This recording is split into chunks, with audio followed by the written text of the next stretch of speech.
The war in Syria has raged for nearly 7 years, and its costs have been huge. It's a tragedy most immediately for the Syrian people, but also for the international community too.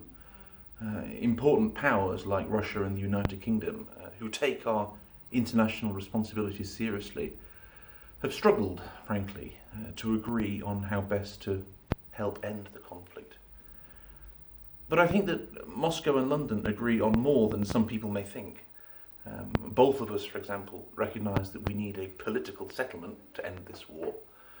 And we want a settlement that reunites the country, closes down the space for terrorism, and gives the Syrian people the prosperity, stability and security that they deserve. There can be no military solution to this civil war.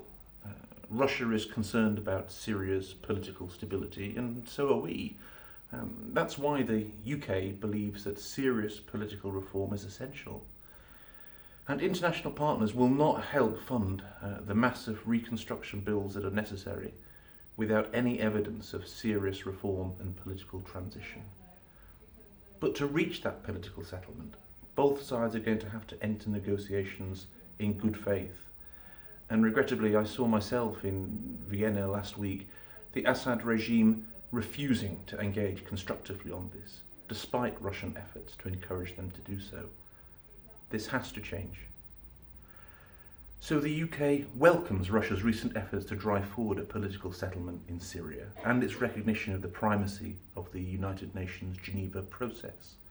So let's now use whatever momentum has been generated by the Sochi conference to reinvigorate the UN-managed negotiations.